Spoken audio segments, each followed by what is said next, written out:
Domingo me diagnosticaron con una condición de laringitis un poquito compleja y me mandaron a descansar una semana. Y yo le pregunté al Señor si tenía alguna otra alternativa, porque descansar no era la que yo quería esta semana. Y me dio permiso. El domingo no podía hablar, literalmente no se me entendía nada. Ayer ya estaba mejor, hoy estoy mejor. Mañana sé que estaré mucho mejor y al día siguiente sé que ya no tendré nada, porque así son las cosas de Dios cuando vas en obediencia. Me acompaña parte de mi familia, están mi primogénito y el segundo.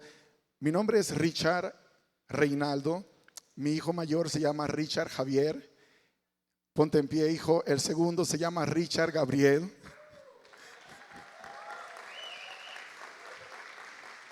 También están con nosotros varios amigos que si sigo presentando no terminaremos, pero entre ellos el pastor Alejandro, que es nuestro pastor de Gracia Church aquí en Medellín, y por ahí en algún lugar debe estar escondido.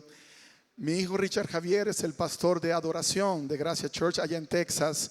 De hecho, estamos en la zona de Arlington, Texas.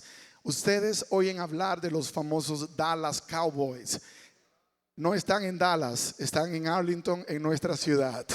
Así que cuando usted oiga hablar de Dallas, ya sabe que al ladito está Arlington, ahí estamos nosotros. Si alguna vez va por allá, visítenos. Mi otro hijo Gabriel, él es el pastor de jóvenes y ellos son parte del grupo Generación Gracia, que en el estadio Atanasio Girardot el año pasado fueron de tanta bendición para nosotros también. Y quiero anunciar solo así breve, no le voy a tomar mucho tiempo. Anote la fecha, día 2 de agosto, en medio de la Semana de las Flores en Medellín. Vamos a hacer la revancha en el estadio Atanasio Girardot. Medellín nos marcó de una manera muy especial y sabemos que estaba en la agenda de Dios que sucediera. No les voy a decir todos los invitados que vienen para que no sea la razón, pero por ahí vienen los de Miel San Marcos otra vez. Los muchachos del grupo Barak estarán otra vez. Y la lista se pone buenísima. Así que comuníquese con su pastor. De hecho, la mayoría de ustedes sé que son pastores y líderes. Todo lo vamos a hacer a través de ustedes. No estaremos vendiendo boletas en ningún lugar.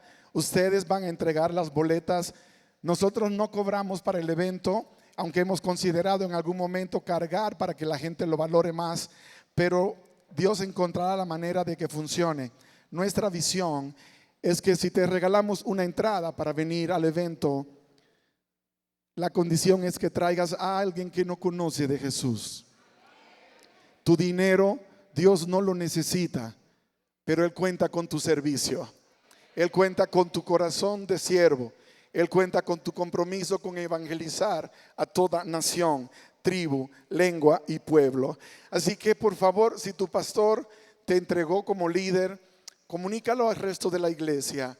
No es para que traigas a tu hermano, a tu hermana de la iglesia, a tu suegra, a tu suegro y a cualquier otro personaje cercano. No, es para que vayas a buscar a alguien que no conoce de Jesús.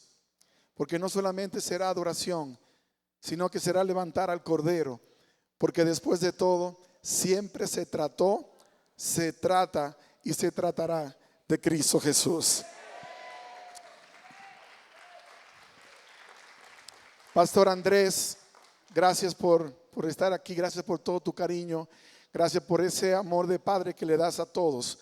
Pastor Fernando, me siento honrado de trabajar con ustedes y no solamente en un evento como el que vamos a hacer, sino en lo que se necesita hacer con el cuerpo pastoral. Los pastores seguimos siendo los llaneros solitarios. cada uno de alguna manera automática se aísla y se mete en su baticueva tipo Batman y no trabaja con los demás. Esa es la historia contemporánea. Pero ¿cuánto se puede impactar a una ciudad y a una nación cuando los pastores ponemos a un lado nuestro ego, nuestras diferencias? Porque quiero decirte esto, podemos diferir y aún así ser unidos. Puede ser que tú creas que el milenio serán 1000 años y yo crea que son 999. No debería ser un problema entre nosotros, pero lo es, porque de alguna manera llegamos a arrinconarnos como si fuéramos miembros de un partido político y no de un reino. Nosotros no representamos a un partido, representamos a un reino y no tiene nada que ver con este mundo. Es el reino del Dios Todopoderoso y todos somos parte de ese reino. Y nuestra misión no es expandir el kiosco de Richard, no es expandir el negocio personal, es expandir el reino de Dios. Pero en algún punto a veces se nos olvida y por eso nos encontramos peleando solos. Y luego tenemos que enfrentar a unos gigantes que no sabemos cómo salir de esa batalla porque estamos solos. Acompáñame al libro de Números, capítulo 13, verso 25. Números 13, 25, la Nueva Traducción Viviente. Dice la palabra: después de explorar la tierra durante 40 días, los hombres regresaron a Moisés y a Aarón y a toda la comunidad de Israel en Cades, en el desierto de Parán. Informaron a toda la comunidad lo que vieron y les mostraron los frutos que tomaron de la tierra. Este fue el informe que dieron a Moisés: entramos en la tierra a la cual nos enviaste a explorar, y en verdad es un país sobreabundante, una tierra que fluye leche y miel. Aquí está la clase de frutos que allí se producen. Sin embargo, el pueblo que la habita es poderoso y sus ciudades son grandes y fuertes y fortificadas. Hasta vimos allí gigantes, los descendientes de Anac. Los amalecitas viven en el Negué, y los hititas, los jebuseos y los amorreos viven en la zona montañosa. Los cananeos viven a lo largo de la costa del mar Mediterráneo y a lo largo del valle del Jordán. Pero Caleb trató de calmar al pueblo que se encontraba ante Moisés. Vamos enseguida a tomar la tierra, dijo. De seguro que podemos conquistarla. Pero los demás hombres que exploraron la tierra con él no estuvieron de acuerdo. No podemos ir contra ellos, son más fuertes que nosotros. Entonces comenzaron a divulgar entre los israelitas el siguiente mal informe sobre la tierra: la tierra que atravesamos y exploramos devorará a todo aquel que vaya a vivir allá. Todos los habitantes que vimos son enormes, hasta había gigantes. Los descendientes de Anac, al lado de ellos nos sentíamos como saltamontes, y así nos miraban ellos.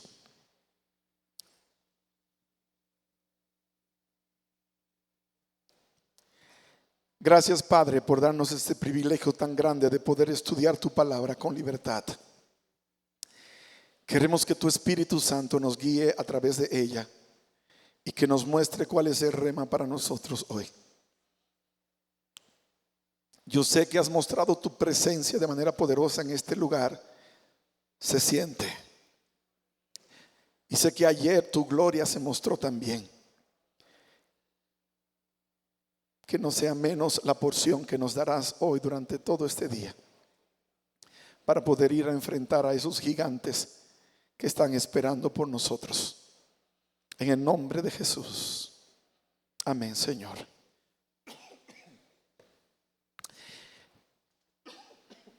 Quiero presentar a mi esposa, que no está aquí. Ella no pudo llegar, pero va a estar más tarde en la semana junto con nosotros en la conferencia en comunidad.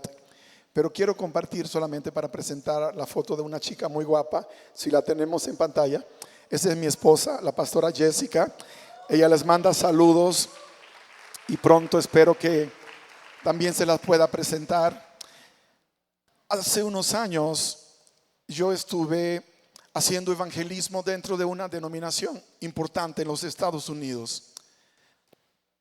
Teníamos el privilegio de predicar, sin exageración, 300 a 330 noches cada año.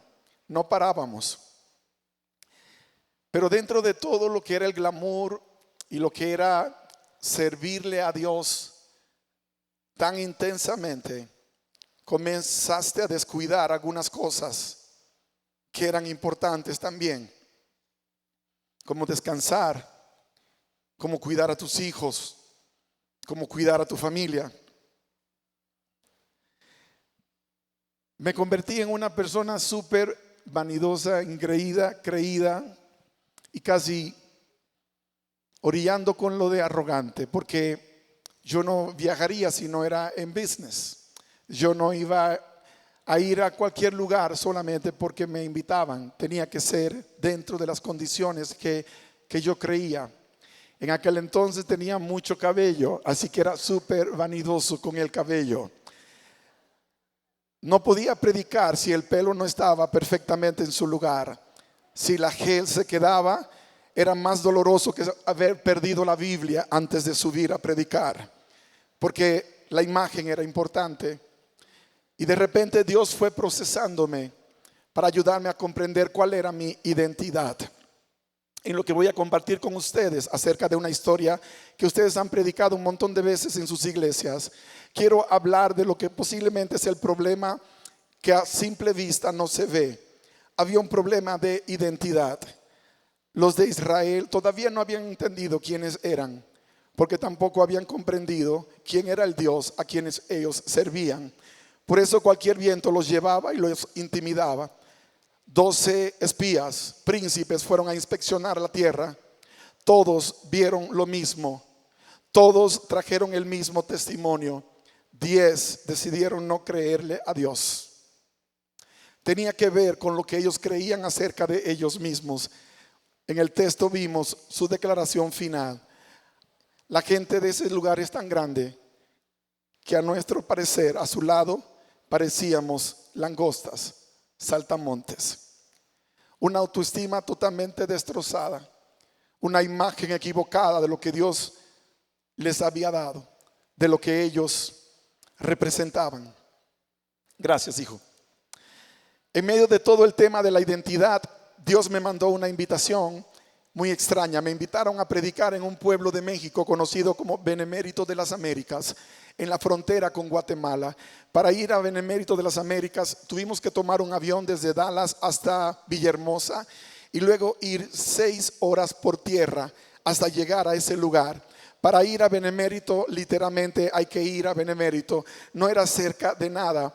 De hecho, es uno de los lugares donde la droga entra a México para ir a Estados Unidos. Yo no lo sabía, pero igual fui. Cuando llegué para predicar, que sería un evento en una plaza, me di cuenta de algo que para mí fue trágico en el momento. Yo había tenido un tiempo batallando con la caída del pelo y el Señor me había dado la gracia de que un milagroso producto norteamericano había hecho que se repoblara la melena completa. Y yo andaba súper orgulloso de todo lo que se había logrado. Llegué a ese pueblo a predicar y me di cuenta que ni pude traer el producto, que había que usarlo siempre. Era un champú especial, pero tampoco traje la gel. Y entré en pánico. Anduve buscando una tienda, pero en el pueblo no había más que una tiendita pequeña donde la gente se abastecía, o el mercado. Allí conseguí gel. Fue para mí la única alternativa. Era una gel que tenía 6 meses de haber expirado. El nombre, moco de gorila. Perdona la compañía, yo no sé si existe todavía. No es mala promoción para ustedes, pero si pudiera demandarlos lo hubiese considerado. Fuera de broma, me encantó. Esa noche mi pelo parecía de madera. Ni un huracán podía desalinearlo. Yo estaba tan seguro de que iba a ser una noche gloriosa predicando el evangelio. Así que fui a predicar. Al día siguiente otra vez me puse el moco de gorila. Al tercer día Cuando pasé mi mano me di cuenta que salió llena de mi cabello. Y fue uno de los momentos de prueba más grande que yo pasé. Y peleé con Dios y le reclamé: tú sabes que soy tu siervo, que predico donde me mandas, que hago lo que me pides, por favor, no mi cabellera. Y el Señor me dijo: sí, tu cabellera. Y no hubo proceso. Y en el proceso Dios me fue llevando poco a poco, porque nunca te lleva así de golpe a menos que sea necesario. Y me acuerdo aquel día cuando mi cuñada fue diagnosticada con cáncer. Ella ya está con el Señor hace unos años, hace 8 años atrás que partió. Y ella tuvo que raspar su cabeza. Y el Señor impresionó mi corazón que era el tiempo de raspar la mía también.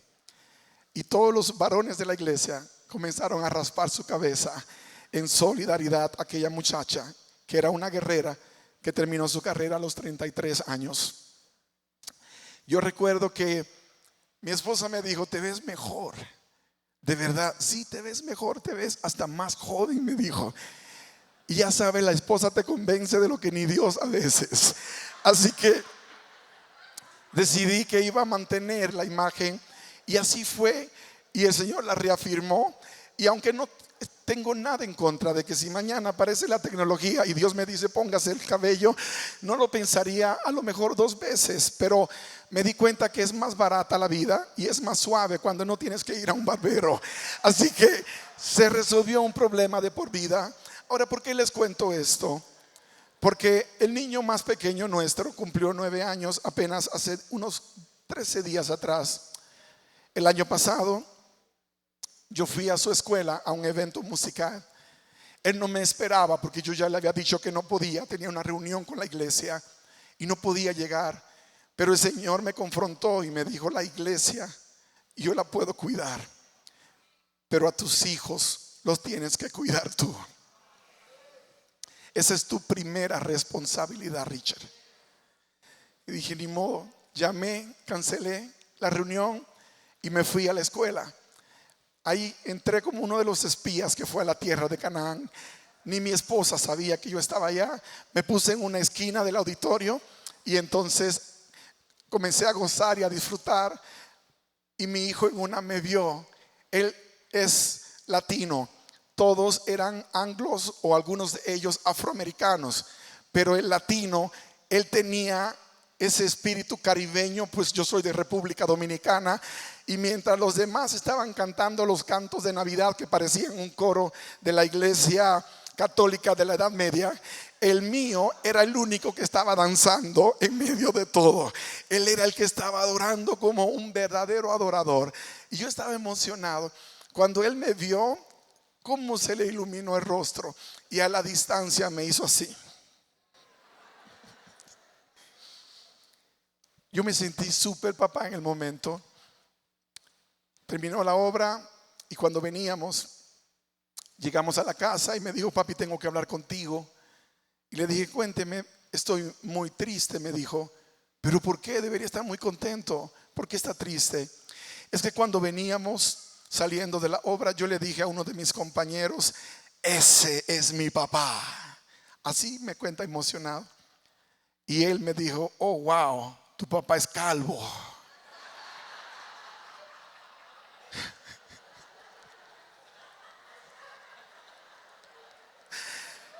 Eso le dolió más que a mí cuando el moco de gorila. Me dijo: por favor, déjate crecer el cabello. No quiero que vayas a la escuela otra vez así sin cabello. Y le dije: venga, vamos a platicar.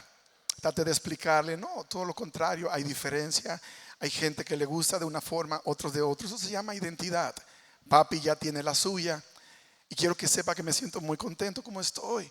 Hasta mami cree que estoy más guapo ahora. Así que todo está bien. Y quedó tranquilo esa noche. Pero unos días después me trajo el tema a la mesa. Dijo: papi, por favor, ¿puedes dejarte crecer el cabello? Y le dije: mira, te voy a decir algo. Hay un montón de gente famosa que no tiene cabello. ¿De verdad? Sí, de verdad. Ven, te muestro. Y entré a la computadora y puse el nombre de Vin Diesel. Vin Diesel.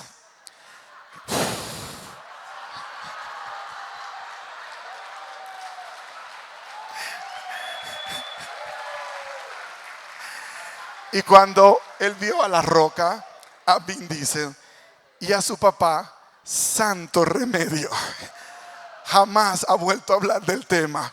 Ahora lo que él dice, mi papá es famoso. Mi identidad reafirma la identidad de mi hijo. Si yo no sé quién soy, ni siquiera le voy a poder servir a Dios como Dios espera de mí. Tienes que reafirmar tú mismo quién eres.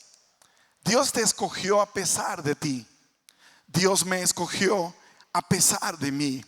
Dios no está fijándote en los errores que has cometido en el proceso, sino en el proceso por el cual te atravesará para que esos errores no se repitan en tu vida. Dios no está preocupado por el hecho de que sabes que algunas veces te vas a resbalar y te vas a golpear muy duro. Él está interesado en que tú sepas que no eres un personaje común y corriente, que tú eres un hijo, eres una hija del Rey de Reyes y Señor de Señores. Eso lo cambia todo. Lo cambia todo. He visto la historia de Israel convertirse en una bendición para mi vida, pero sé que también lo es para las vidas de muchos de ustedes. El pueblo de Israel salió de la esclavitud y vio la mano poderosa de Dios guiándoles durante todo el camino. Ahora ellos llegan a una tierra, la tierra prometida.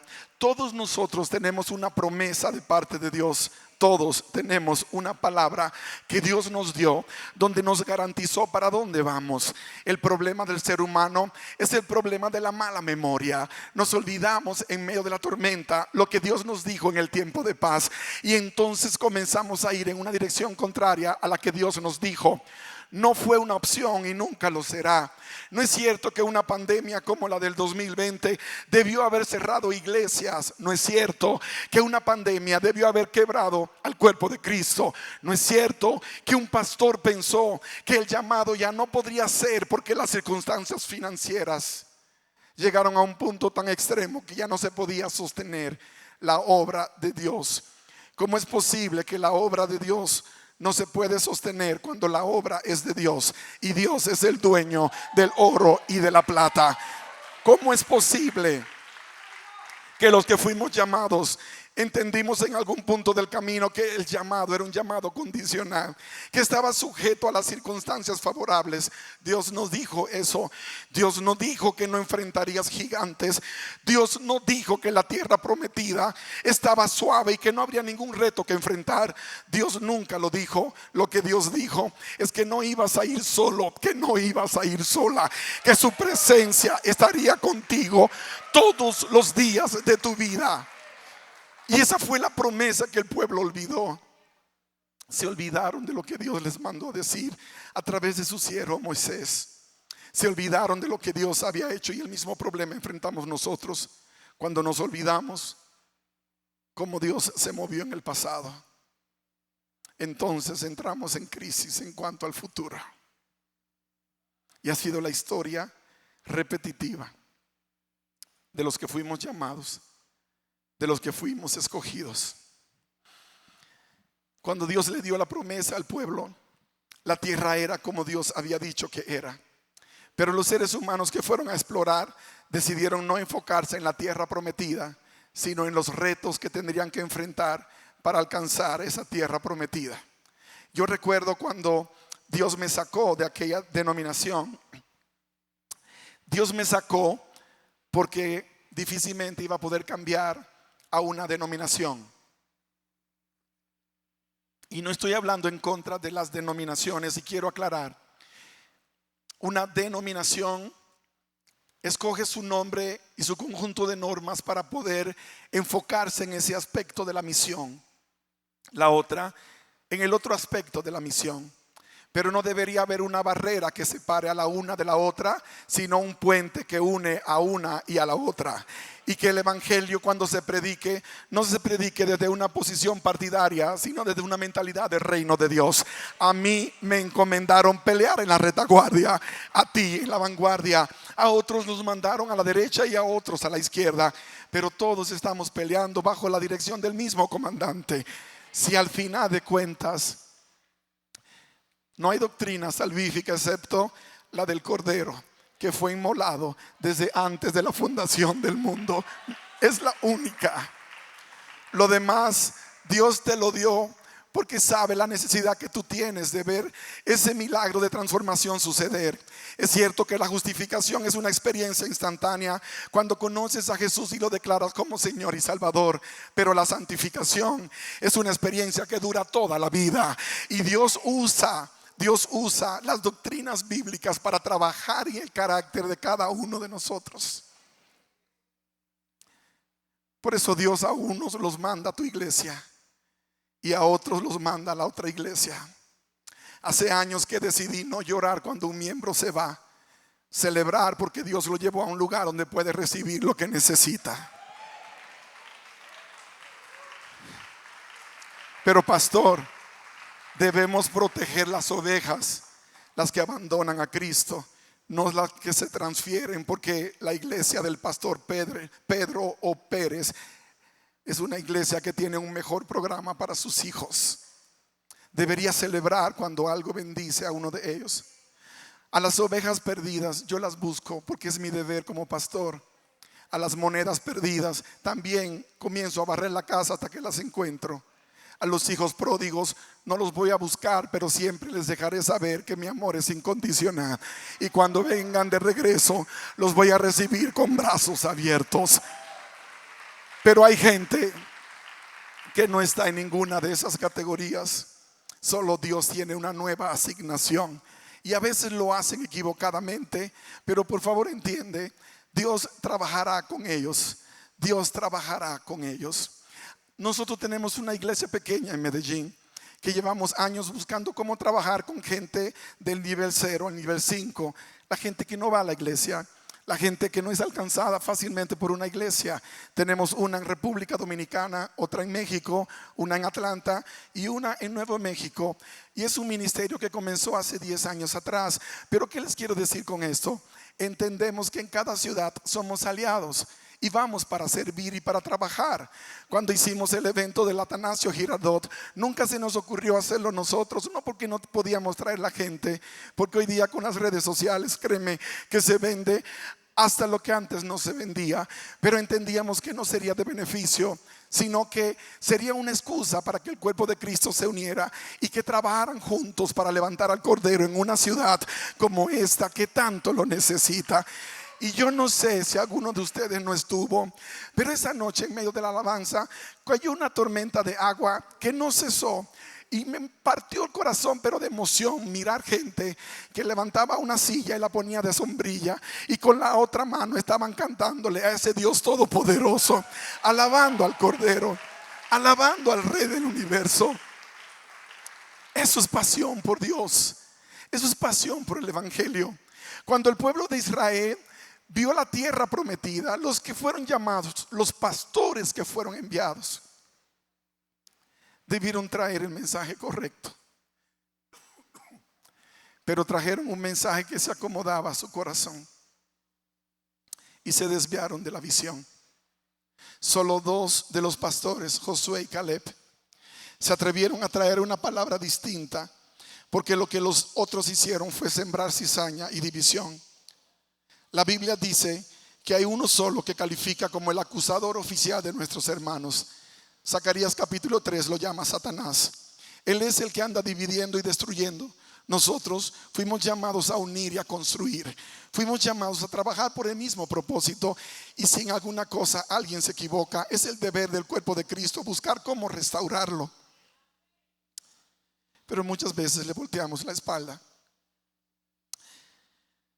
Números 14, 6 a 9 dice: 2 de los hombres que exploraron la tierra, Josué, hijo de Nun, y Caleb, hijo de Jefone, se rasgaron la ropa y dijeron a todo el pueblo de Israel: anote bien, la tierra que atravesamos y exploramos es maravillosa.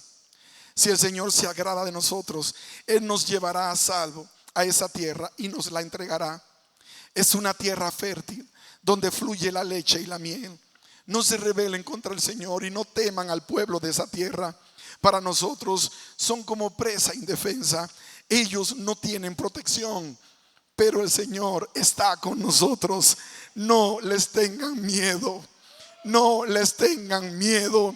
No les tengan miedo a los gigantes que están allá afuera. No les tengan miedo porque se ven grandes. No le tengas miedo al problema financiero que estás enfrentando con tu iglesia, porque si se te olvidó, Dios es más grande que ese problema.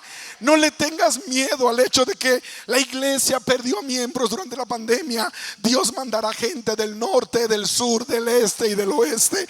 El pueblo se levantará con mucho más poder que lo que antes tuvo, cuando recuerde que Dios está caminando con ellos. Miedo no debo tener yo. Miedo deben tener los que están del otro lado, porque el que está conmigo es más poderoso que el que está en mi contra. Eso lo dijo la palabra. Eso te lo dijo Dios hace mucho tiempo atrás. Yo recuerdo la primera semilla grande que Dios sembró en mí. Hace 10 años atrás, el Señor nos dio un templo gigantesco para rentarlo, y fuimos unos atrevidos y decidimos comprarlo. Un templo que valía $4 millones, y nosotros éramos una congregación pequeña, ni siquiera éramos 100 miembros. Y yo leí una palabra que me dio el Señor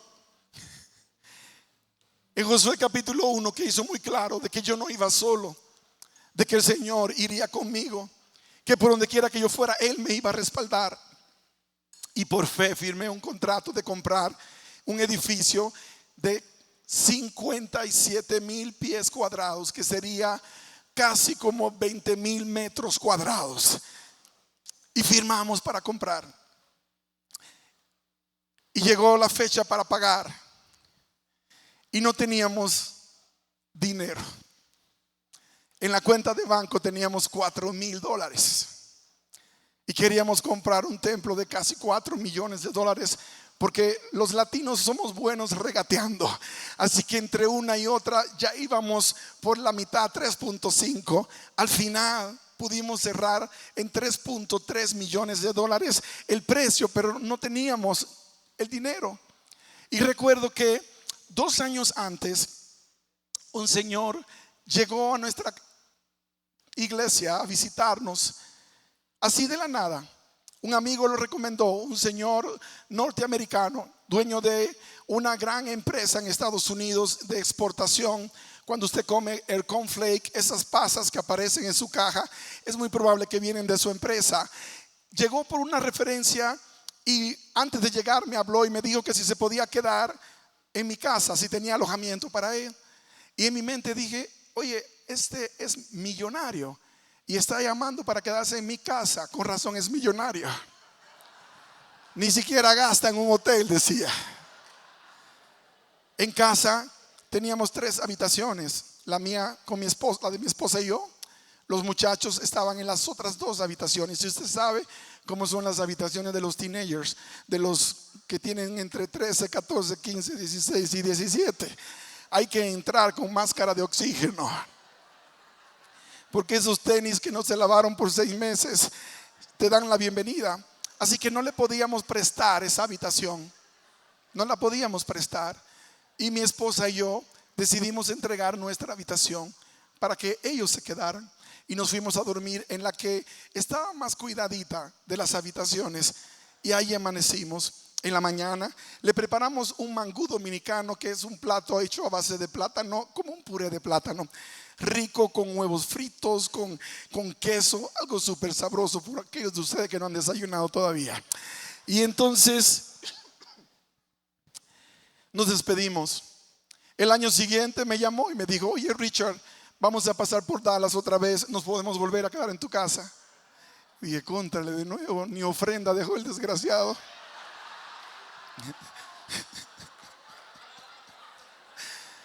Pero está bien, Señor, tú dijiste que practicáramos la hospitalidad, porque al hacerlo, sin saberlo, algunos hospedaron ángeles. ¿Y cómo lo hemos olvidado, cierto? Claro que sí, le dije. Le dije a mi esposa, esta vez no le podemos dar nuestra habitación porque la vez pasada nos fue mal. Así que mejor le damos otra. Ahora vivíamos en otra casa, pero era una casa rentada. Y le dimos una decente. Se quedaron, disfrutaron y se fueron. Ahora yo había conseguido un banco que me aprobó para comprar la iglesia, pero me faltaban $500,000 para dar el depósito, el pronto pago. $500,000. Y yo estaba orando al Señor porque me dieron 3 días para cerrar o abandonar el edificio. Y la iglesia estaba creciendo. Ya éramos más de 300 miembros. En solo un año se había triplicado. Yo decía: Señor, ¿cómo nos vas a avergonzar? Nos vas a hacer salir de aquí así como los derrotados, como los israelitas estos que se encontraron con los gigantes y comenzaron a llorar. Pero yo no estoy llorando. Yo estoy reclamando una promesa. Tú me prometiste la tierra prometida. Tú me dijiste que me la ibas a dar. Y aquí estamos, a ley de 3 días. Las cosas de Dios son tan increíbles, porque ese mismo día me llamó mi amigo americano, como Pastor Andrés, mi amigo gringo me llamó. Este es un gringo colombiano o un colombiano gringo. Su corazón es colombiano al 100, se lo puedo decir yo. Y me llama, y cuando me llamó, lo primero que me llegó a la mente fue: otra vez. A ver, ¿qué día llegas? No llego. Es que Dios no me ha dejado tranquilo, me dijo. Me puso para que te llamara y te preguntara si necesitas algo. Y le dije: sí, necesito $500,000. Y se sonríe, dice: ¿cómo así? Sí, esta es la situación. Si no los consigo, perdemos todo. Y cuando lo necesitas, le dije, lo necesitaba ayer. Y me dijo: muy bien, ¿a qué cuenta lo envío? Y yo me quedé por un rato y decía: no, me está tomando el pelo. Y bueno, ya no tenía mucho, pero me está. ¿En serio? Claro que sí.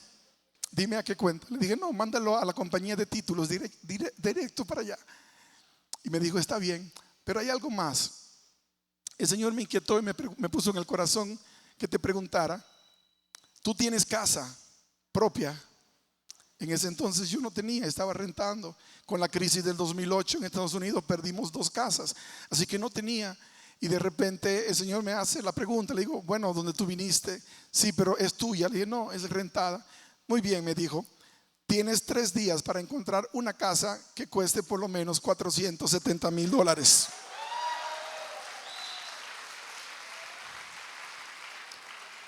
Y yo le dije: ¿cómo así? No entendí. ¿Me puedes reconfirmar? Repite, reconfirmación. Yo parecía Gedeón en ese momento. Dame pruebas de que me estás diciendo la verdad. Y de repente él dice: sí, necesito hacerte una donación para tu casa, pero tienes 3 días para conseguirla, porque tenemos que vencer la fecha fiscal para reportar impuestos en Estados Unidos. Y yo necesito hacer esta donación. Y Dios me dijo que era contigo.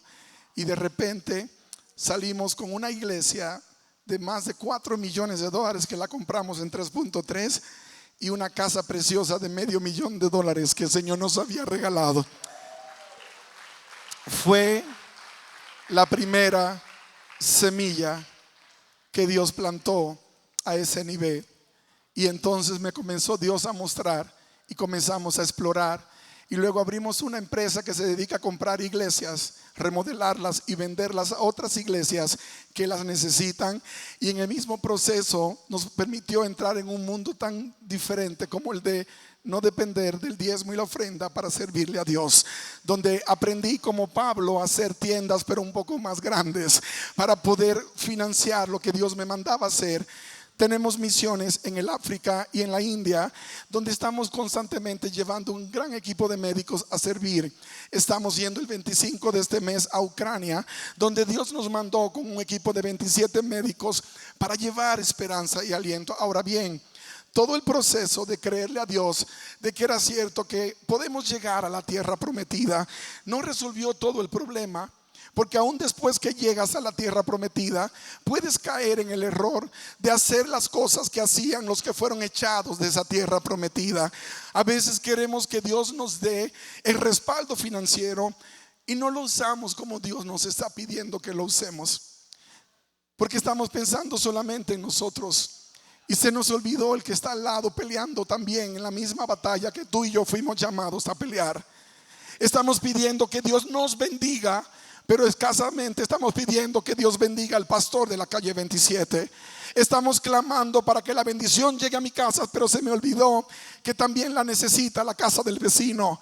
Estamos llevando un evangelio que de alguna manera u otra está contradiciéndose consigo mismo, porque perdimos nuestra identidad, porque no sabemos quiénes somos. Cuando descubres quién eres, entonces se hace más fácil poder comprender por qué eres quien eres. Porque todo lo que soy, todo lo que somos, es porque encontramos clara identidad en lo que Él es, lo que Él representa, lo que Él reveló para nosotros, lo que mostró desde el principio. El enemigo ha tratado de destruirte mucho antes de que tú comenzaras. Tú lo sabes. Mucho antes de que comenzaras, Él intentó acabar con tu ministerio. Por eso las heridas que traes hoy, por eso esos golpes tan duros que te dio la vida, y que todavía este es el día de hoy que no te has atrevido a contar esa experiencia tan amarga que tú viviste. Yo crecí en un lugar abusivo en todo el sentido de la palabra. Por primera vez, este sábado pasado, cuando estaba predicando en Texas, mis hijos escucharon que yo había sido abusado sexualmente cuando tenía 9 años de edad. Nunca se los había contado, solo mi esposa lo sabía. A los 9 años de edad, el enemigo me marcó para que no llegara jamás a ningún lugar, para que no saliera en ninguna dirección, para que mi vida se acabara en ese momento. Pero él no tenía en cuenta que Dios tenía una promesa para conmigo, que había una tierra prometida que Dios ya había apartado y que yo debía ir a reclamar esa tierra prometida. A los 13 años el Señor Jesús me atrapó. A los 13 años me abrazó en cuerdas de amor y comenzó a mostrarme cosas que yo no entendía. Comencé a soñar cosas raras, donde en el sueño alguien decía: vas a ser un pastor. Y yo corría de esa idea. Yo decía: no, mi papá había sido un traficante de drogas en Nueva York. Yo no quiero ser un pastor que depende de la limosna de la gente. Yo no quiero ser eso, Señor. Y yo estaba equivocado en mi forma de pensar, porque cuando la gente diezma y ofrenda en la iglesia, y debes entenderlo, ellos no te están dando una limosna, ellos están devolviendo lo que a Dios le pertenece. Devolviendo lo que a Dios le pertenece, y Dios te lo está confiando para que tú lo administres. Por eso no dejes que ningún hermano te humille. Tampoco vendas tu primogenitura por un plato de lentejas. Si hay alguien en tu iglesia que cree que por la cantidad que da puede decidir en qué dirección va tu ministerio, échalo si es necesario. Porque el único que debe decidir es el que te llamó, el que te escogió, el que te apartó para cumplir con este sagrado llamado. Yo estaba en New Jersey. Dios me llevó a los Estados Unidos a vender libros, como vendedor de libros. Y me fue formando como empresario de una forma muy extraña. Y en New Jersey fue cuando Dios finalmente me dio el golpe que yo no pude resistir. Yo ya estaba inscrito en la universidad para estudiar negocios en la ciudad de Nueva York. Y esa noche, de repente, en casa de un amigo, yo tengo un sueño que me cambió la historia. En ese sueño, de repente aparece Dios. Aparece Dios en el sueño. Yo nunca había visto a Dios en un sueño, pero ahora yo tenía el privilegio de verlo. Ahora tenía el privilegio de estar delante de su presencia. Pero quiero que entiendas, yo no lo vi. Solo podía ver su trono y una luz increíble que brillaba más que el sol al mediodía. Yo no pude verlo. Solo miré que había una mano que salía del trono, pero en la mano había una Biblia. Y esa Biblia me fue puesta en mis manos. Y el que estaba sentado en el trono me dijo: predica, predica, predica. 3 veces. Y luego me dio un versículo, Apocalipsis 13:10. Y ¡bam! Me desperté. Estaba sudando como si había corrido en la maratónica. Y yo fui a buscar una Biblia, Apocalipsis 13:10. Dios me dijo que predique. No voy a estudiar negocio, voy a ser predicador. Está bien, voy a ser predicador. Pero ¿de qué quieres que predique? Cuando fui a leer Apocalipsis 13:10, el que lleva en cautividad va en cautividad. El que espada mata, espada debe ser muerto. Y aquí la paciencia y la fe de los santos. Señor, no entiendo. ¿Quieres que predique de la bestia? ¿Quieres que predique del anticristo? Y el Señor me dijo, no, vuelve a leer. El que lleva en cautividad va en cautividad. Te escogí y te estoy mandando por un camino que no va a ser fácil. Te van a golpear, no golpees. Van a tratar de destruirte, no hagas lo mismo. El que espada mata, espada debe ser muerto. Tú no pagues con la misma moneda. Persevera en la fe.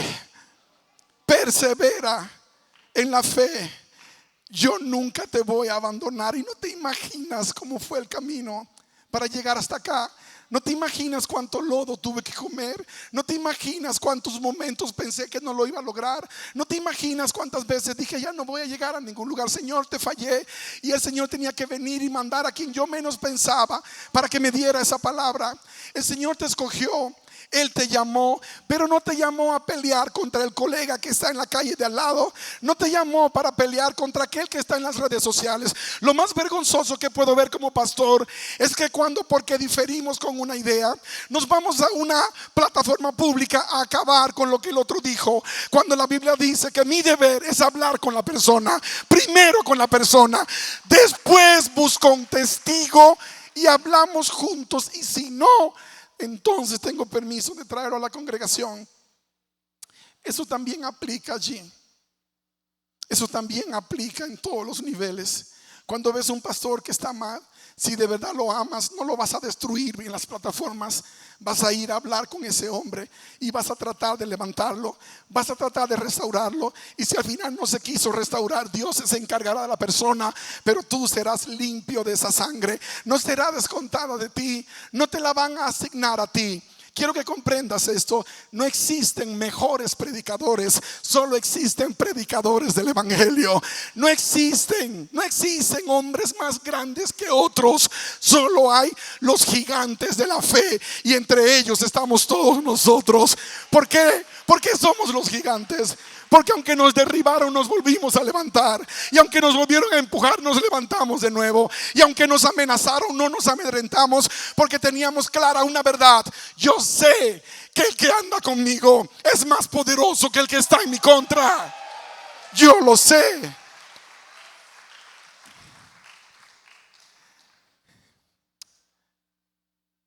Yo cometí un error grave hace 8 años atrás.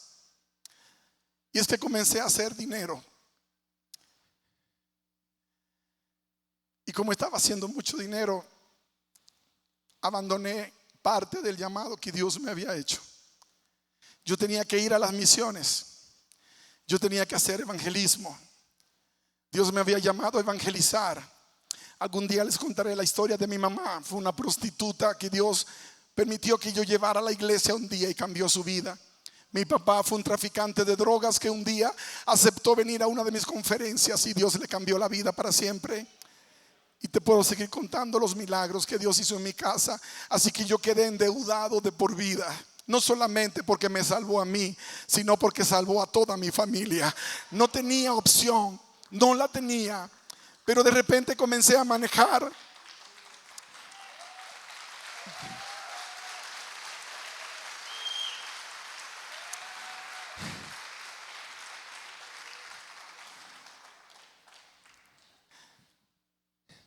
Estoy muy emocionado porque no me pusieron un reloj para terminar.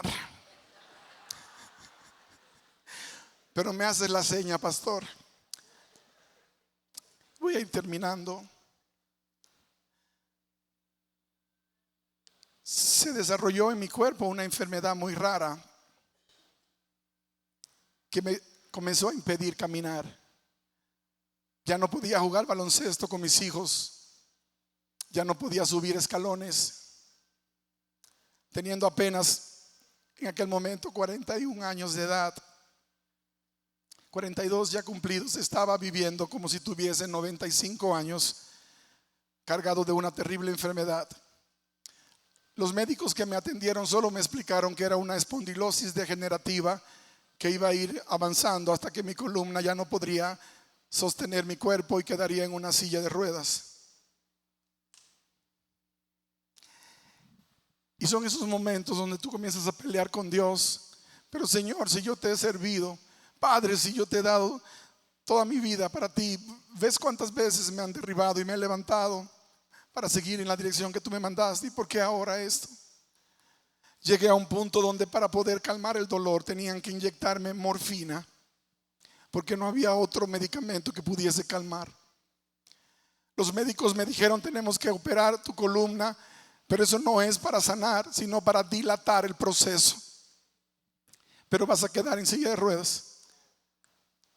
Comencé a tomar unas pastillas que eran tan fuertes como las que los pacientes de cáncer utilizan 3 veces al día. Y cuando se puso la fecha para ir para la cirugía, yo entré en la intimidad con Dios y le dije: Señor, este es un gigante con el que no puedo. Creo que hasta aquí llegó todo. Por favor, dime qué tengo que cambiar, qué tengo que hacer diferente. Todavía yo no me había dado cuenta que yo había abandonado por 2 años evangelismo, misiones. Y el Señor me habló y me dijo: quiero que vayas a un viaje conmigo. Y me mostró el lugar. Era Jerusalén. Pero yo nunca había ido a Israel.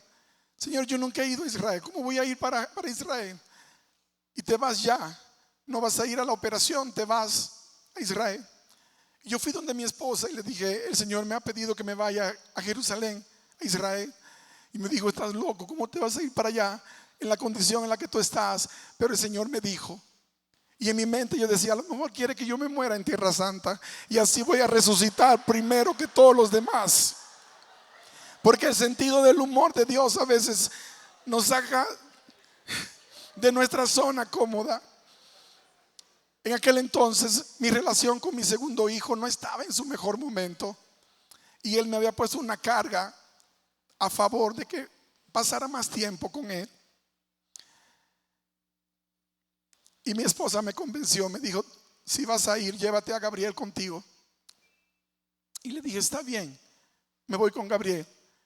Y nos fuimos. Llegamos a Jerusalén, agarramos hotel por nuestra propia cuenta, un taxi hasta el hotel.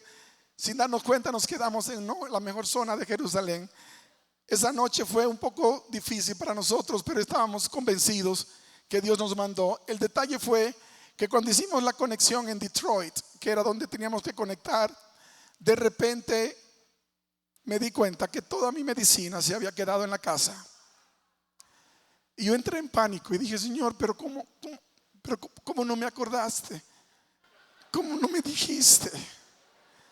¿Y ahora qué voy a hacer? Y estaban abordando el vuelo y yo estaba decidiendo regresarme a la casa.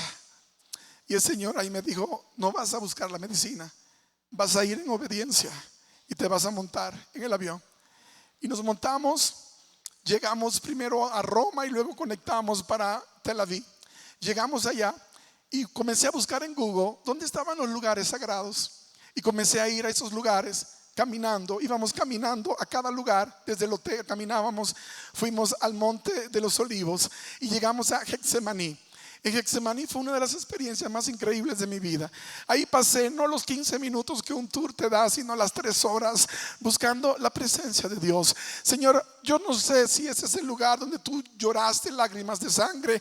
Yo no sé si ese es el lugar donde sufriste como sufriste. Yo no sé si en este lugar sudaste sangre. Yo no sé. Pero yo sé que este es el monte de los olivos y en algún lugar aquí pasó.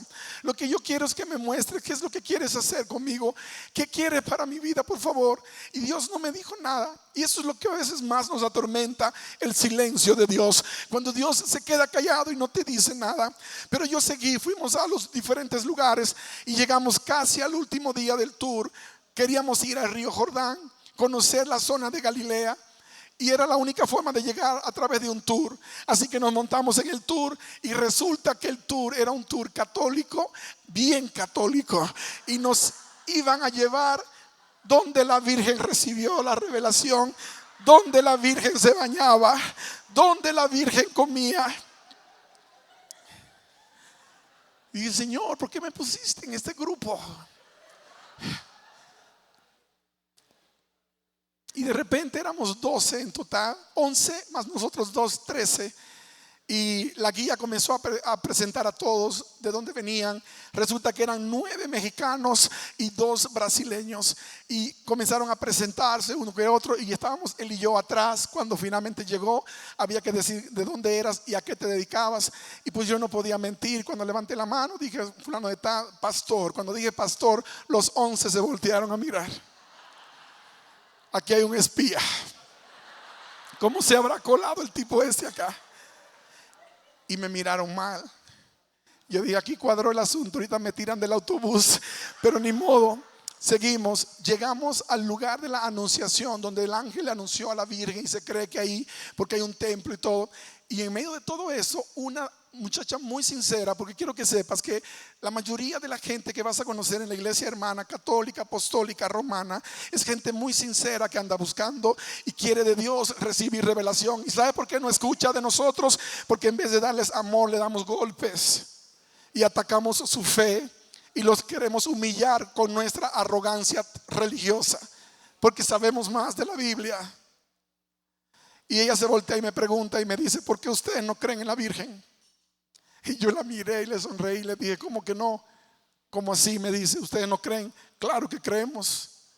A ver, diga, creemos que la Virgen fue la mujer más pura y santa que hubo en la Biblia. Por eso Dios la escogió para ser la madre de Jesús. El único problema es que ustedes la llaman la madre de Dios y Dios no tiene mamá. ¿Acaso Jesús no era Dios? Claro que sí, Él era Dios y hombre. Pero Jesús, hombre, necesitaba una madre terrenal. Por eso Dios escogió a María, la mujer más pura y santa. Que los predicadores a veces hablan equivocadamente de ella. Te puedo decir que para mí es una inspiración la vida de esa mujer. Y entonces se abrió y cambió la atmósfera, porque no se la golpeé, no la ataqué. Y de repente comenzaron a preguntar, oiga, ¿y por qué José no estaba con María? Y aquí les lanzo una bomba de esas que ustedes los teólogos a veces tienen que ir a. No inviten más al pastor Richard, porque nos va a confundir con estas cosas. ¿Por qué no estaba José con María? Porque cuando José posiblemente se casó con María, él no era un chamaco de 17. Es posible que José era viudo cuando se casó con María, porque a la edad de 30 años Jesús no vio a José por ningún lugar. José ya había muerto. José no era un chamacón cuando se casó con María. Y eso tú me vas a decir, pastor, pero la Biblia no dice eso. No lo dice, pero anota. Decimos que María tuvo varios hijos con José. La Biblia no dice que María tuvo hijos con José. Antes de que me apedreen, aguante allí la piedra. ¿Y dónde están los hermanos de Jesús que aparecieron aquel día llamando a Jesús? Eran los hermanos de Jesús. Nunca dice los hijos de María. ¿Que fue María siempre virgen? No, señor. La Biblia dice que José la conoció y muy bien después de dar a luz. Pero por alguna razón, cuando Jesús estaba en la cruz del Calvario, él miró al discípulo llamado Juan y le dijo, hijo, he ahí tu madre. Madre, he ahí tu hijo. Y desde ese día Juan se la llevó a vivir a su casa. Si María hubiese tenido un hijo, por ley era la obligación de ese hijo llevarla. Y Jesús no iba a dejar a su madre desamparada y le asignó a un hijo. Cuando tú le explicas eso a un hermano católico, apostólico, romano con la Biblia, primero matas la teología de la Inmaculada Concepción, donde fue siempre virgen. Sí fue inmaculada, pero no fue siempre virgen. La Biblia dice que José la conoció, del griego ginosko, la conoció íntimamente, como conoció a Adán a Eva y la dejó embarazada. Así que José la conoció. ¿Por qué razón no tuvo más hijos? Yo no sé, no me preguntes. Ahora, eso no es teología definitivamente según el evangelio del pastor Richard García. No, está en la Biblia. El problema es que por años nos dijeron que era de esta manera y lo agarramos así y lo llevamos más adelante. Si tú encuentras alguna evidencia en la Biblia que establece que María era la madre de esos muchachos, mándamela y yo corrijo lo que estoy diciendo. Pero quiero decirte que a través de esto se abrió una puerta tan espectacular que ahora yo era el pastor de todo el grupo. Y ahora las preguntas venían y las preguntas llegaban. Y yo estaba emocionado. Ahora decía, gracias por mandarme en un tour católico.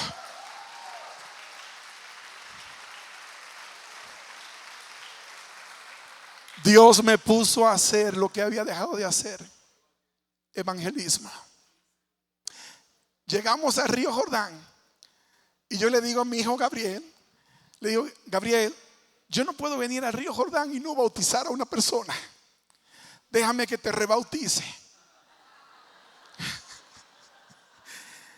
Y él, todo pastoral así, me dijo, padre, yo ya fui bautizado. Pero no importa, esto es espectacular. Imagínate el río Jordán donde Jesús fue bautizado. Me dice, papi, si yo me bautizo acá, yo no traje ropa extra, son 2 horas en bus a Jerusalén y me voy a ir hasta con los pantaloncillos mojados. Así que mejor cuando regresemos el próximo año. Y yo lo miré y le dije, ¿y tú crees que vamos a regresar? Y él me miró y me dijo, claro que vamos a regresar. Y dije, ¿sabes qué? No voy a pelear porque este sí que es cabezón. Así que no voy a pelear con él. Me voy a bautizar yo solo. Así, Señor, me puse la bata y me fui al río. Iba caminando. Cuando yo iba, seguro, me meto en el nombre del Padre. Y en eso una señora del bus, la mayor de todas, ella tenía como unos 80 años. Ella me llama, disculpe, usted es el pastor, ¿verdad? Sí, soy yo, porque andaba con bata blanca y todo. Sí, soy yo. ¿Será que usted me bautiza? Me dijo.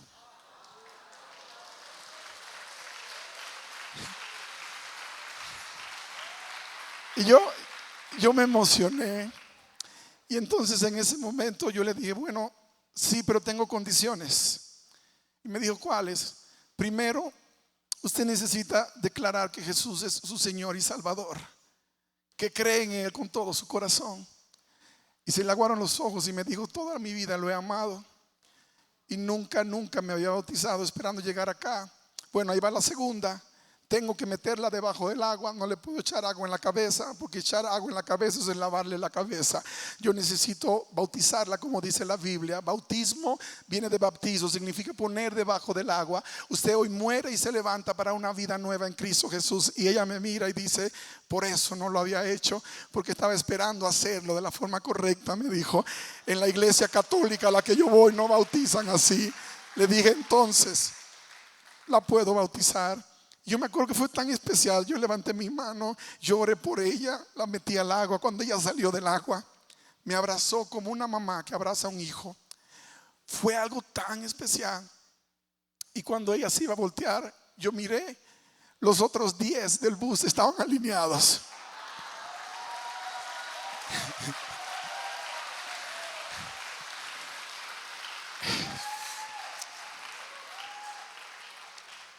Y uno por uno fueron llegando y me decían, ¿será que me bautizas a mí también?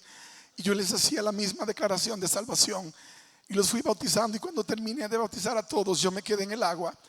Y el Señor me habló allí en el agua y me dijo, Richard, llevas 9 días acá, no has usado pastillas, no te duele nada, ni te acuerdas que estabas enfermo. Y yo dije, cierto, Señor, no he tomado pastillas, no me ha dolido nada. He subido todos los escalones de todos estos lugares, hasta subí al monte de los olivos, allá arribota. Y eso fue la palabra. Yo hice un pacto contigo hace años atrás, pero tú abandonaste la misión que yo te entregué. Por eso tu cuerpo comenzó a decaer, porque tu propósito está conectado con tu llamado. No olvides tu llamado, porque entonces tu propósito perderá razón de ser. Predica el evangelio que te mandé a predicar. Te voy a bendecir igual. Te voy a dar bendición financiera para que puedas hacer cosas que antes no podías hacer. Pero no dejes de predicar. Eso fue año 2015. Hasta ahora, 8 años después, puedo decir con gozo que no he tenido que volver jamás al médico para que me pongan ninguna lista de operación, porque no hay que operar. No he tenido que ir para que me digan que no voy a volver a caminar, porque decidí no escuchar la voz del médico que lo dijo la primera vez, porque ya escuché la voz de Dios, y la voz de Dios es suficiente para mí. No he parado de hacer lo que Dios me mandó a hacer. Y créeme que mi mayor gozo es ver que mis hijos están llevando la antorcha y están llevándolo a un nivel que yo jamás hubiese podido hacerlo. A ti, a mí, Dios nos dio una misión, nos dio un propósito de vida. No puedes ir en ninguna dirección que abandones ese propósito. Si tú eres un pastor, ya lo sabes. Si eres un líder de iglesia, no importa si estás trabajando en otra área del ministerio que no sabías que era ministerio, porque cuando trabajabas en el banco pensabas que eras banquero. No, eres un espía que Dios puso para evangelizar a todos los que están en ese lugar. Cuando trabajas en el gobierno, no eres un empleado de gobierno, eres un embajador de Cristo Jesús que está allí en aquel lugar. Pastores, entre nosotros Dios escogió a dos grupos de levitas, unos que solamente se dedicarían al ministerio y serían sostenidos por Dios, pero sin migajas y sin miseria, entendiendo que era su privilegio, porque sabes cuál es tu identidad. Cuando te comportas con un miembro de iglesia como que Él es el que te mantiene, Él pensará que tiene autoridad sobre ti. El miembro que más donaba en mi iglesia donaba $10,000 mensuales, y eso es buena plata en cualquier lugar. Pero él pensaba que había comprado el derecho de decidir por dónde iba la visión de Dios. Y cuando se dio cuenta que no y se fue, pensó que la iglesia se destruiría. Y hoy día la iglesia sigue más fuerte y más fuerte, porque es Dios quien la sostiene. Yo quiero terminar aquí y hacerte una invitación. Yo no sé cuál ha sido tu proceso. Yo no sé por qué proceso estás atravesando en este momento. Lo que yo sé es que el que te llamó nunca te abandonó y nunca te abandonará. Es posible que tendrá que corregir algunas cosas que no estás haciendo bien, como pasó conmigo. Si yo estoy dispuesto a ser corregido por Dios, Dios lo va a hacer y voy a llegar al lugar que Dios tiene destinado. Si yo me atrevo a ser fiel en lo poco, Dios me va a poner en lo mucho. Pero yo necesito tomar una decisión que nadie más puede tomar por mí. Tú reconoces que hay algunas cosas que Dios está trabajando contigo, y hoy tú le quieres dar permiso. Señor, te doy permiso de que hagas lo que tengas que hacer, pero asegúrate que voy a llegar a la tierra prometida. Asegúrate que voy a cumplir el propósito de mi llamado. Y si esa es tu oración en esta hora, si es lo que tú le estás pidiendo a Dios, ponte en pie ahí donde estás.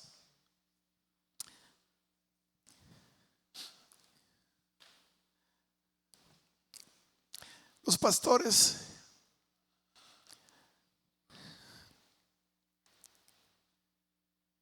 somos el blanco de los ataques más horrendos del enemigo de Dios, porque somos los embajadores de Cristo y estamos formando a otros embajadores en nuestras congregaciones para que vayan y cumplan la misión.